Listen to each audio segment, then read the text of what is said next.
देखिए, अगर विकास नहीं हुआ होता, जैसे आपने मनोज भाई अभी आपने बोला कि देश की गुजरात की जनता इतनी बेवकूफ नहीं है कि भारतीय जनता पार्टी की सरकार को 2-2 3-3 बार चुन के भेजे।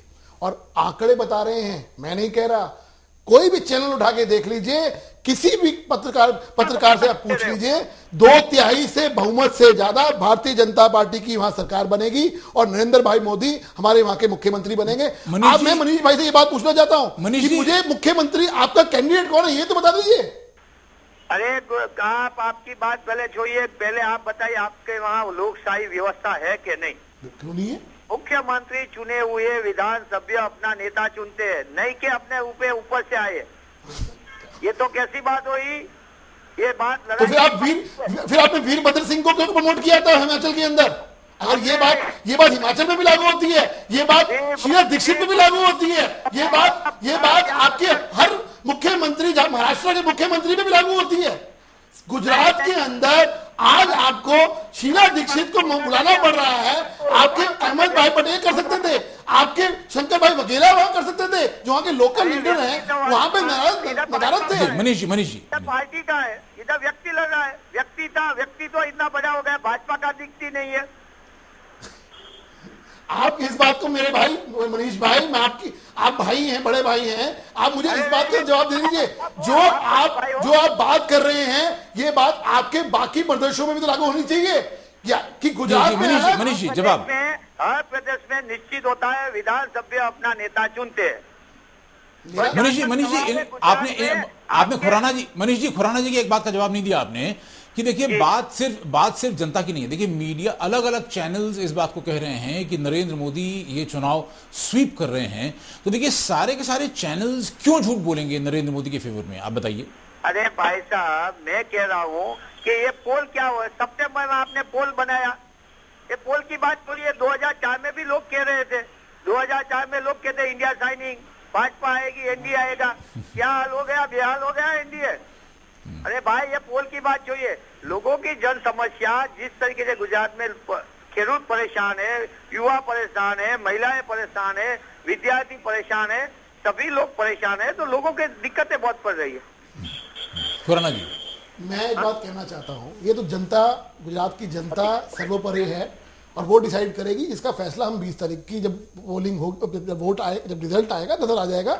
भारतीय जनता पार्टी को पूर्ण रूप से विश्वास है कि हम 2/3 से ऊपर, हमारा टारगेट है 3/4, लेकिन 2/3 तो पक्का है, 2/3 से ऊपर हमारी सरकार वहां बनेगी। ये हम निश्चित तौर से, हमारे को पक्का यकीन है। पहली चीज, भारद्वाज जी, कांग्रेस की तरफ से इतने कॉन्फिडेंस से ये बात कही नहीं जाती है। भारद्वाज जी, जितनी बार भी कांग्रेस के नेता बोलते हैं, तो जैसे अब ये बोल रहे हैं 2/3 से पक्का, हम 2/3 से ज्यादा आएंगे, कांग्रेस के नेता 2/3 तो बोल ही नहीं पा रहे, मतलब 50% भी नहीं बोल पा रहे कि मतलब सिंपल मेजोरिटी मिलेगी। देखिए, हम कोई ऐसी बात आप लोगों के सामने करना नहीं चाहते जिससे कि हम हाइपोथेटिकल बातें नहीं करना चाहते।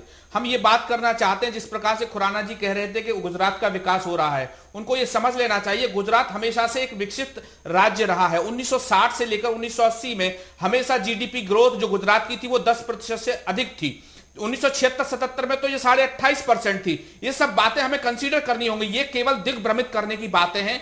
ये मोदी का कुशासन है। मोदी ने जिस प्रकार से वहां पर निरंकुशता के आधार पर लोगों को डराकर धमकाकर आज गुजरात के अंदर जो अपना सत्ता साम्राज्य स्थापित किया है, जो औद्योगिक घरानों को फायदा पहुंचाया है, जो गरीबों का हित था वो उनको नहीं मिल पा रहा है। कहीं ना कहीं पर गुजरात में इस बार परिवर्तन की बयार है। और जो अटल बिहारी वाजपेयी ने कहा था कि राजधर्म नहीं निभाया मोदी ने, और वो अटल बिहारी वाजपेयी की बात यहां के एक एक लोगों को याद होगी। जिस प्रकार से खून से रंगे हुए जो हाथ थे मोदी के, आज गुजरात की जनता ने देख लिए हैं और उनको करारा जवाब इस चुनावों में अवश्य मिलेगा। ये मैं आपको पूरे विश्वास के साथ कहना। खुराना जी, एक आखिरी, क्योंकि अब सिर्फ 1.5 मिनट रह गया है, तो आधे मिनट में अपनी बात कह दीजिए।